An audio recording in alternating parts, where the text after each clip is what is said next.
Hey guys, Jason is Bricks here. I'm back with a quick little update on Jakku. So it looks much different than what probably a lot of you saw on the channel in the past.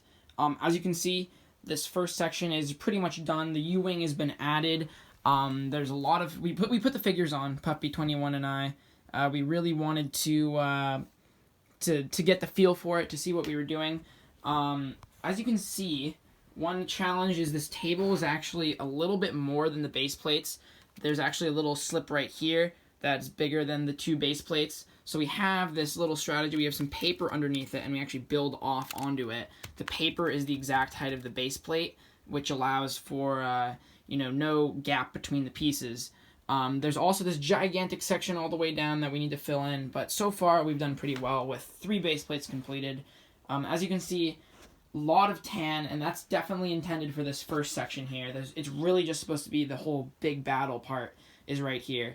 And we've incorporated that pretty well. There's, the ATST getting blasted by some of the soldiers on the ground with rocket launchers. And then there's also like a little crashed Y-wing engine here. There's going to be more of the Y-wing. Wasn't previously thought to be in this section. There's a lot has changed, trust me. Taking you through this area, you can see there's a lot more stuff here. The mortar shell hitting a scout trooper over there, and a lot of little small stuff like that. We added some pieces like this too, like a little debris, because this planet is going to be absolutely shredded on by salvage materials that are seen on episode 7 and stuff like that. So a lot of broken pieces everywhere. The section over here originally was going to have the rest of the Y-wing. It's actually down here. This part of the Y-wing was going to be stuck in the ground over here, and the engine over there, and there's going to be some scout troopers. It was going to be propped up on top of like some type of mountain, a little bit bigger than that, just as like a little boundary, and we we're going to have not some scout troopers, sorry, some jump troopers fighting like this guy in like more of an aerial duel. But we actually decided to scrap that, and we made this ring. It is a little lopsided right now, which is fine. If I pick it up, you can see it takes the shape of a circle.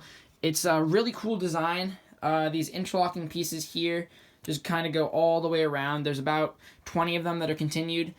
You see when I do put it down, it does become lopsided, but that'll be fixed once we put it in permanently. For now, that's it. It's supposed to be the back portion of an engine, not a Star Destroyer engine. It's not big enough, but maybe like a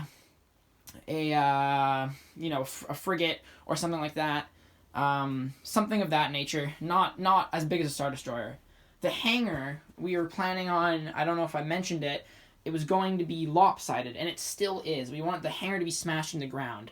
But originally we were going to build up the walls and then have the roof kind of caved in. But due to just piece amounts, we really can't do that, and we don't want to spend a ton more money on this. There's already been some funds that have been put into it, but not looking to spend a lot more money to get the great pieces to build up the hangar and have rooms and stuff like that. So what we're going to do is have the hangar collapsed completely, as in the walls have collapsed down. This shuttle will be smashed over more, and what we're thinking is, the whole idea is that the Star Destroyer hangar and the Star Destroyer itself, there's more that'd be over there, but the section of the Star Destroyer is crashed into the dirt here, or the sand, and then this Y-wing got shot down, and we'll have it crashed through the roof, so that it's kind of just an utter mess inside the hangar, and that accounts for that little engine portion there.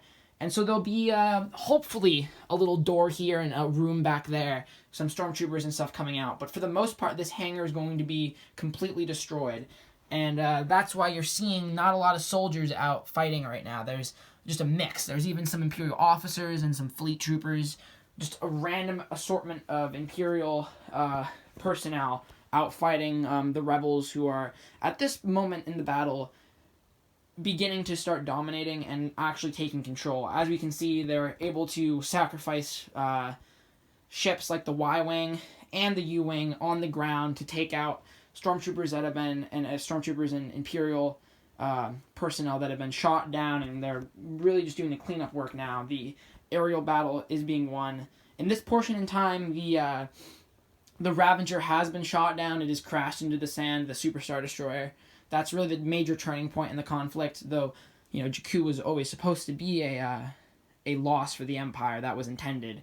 But so far, we're capturing this, I think, really well. Given the pieces we have, and that this is, I think, like our 4th or 5th mock, I'm very impressed with it.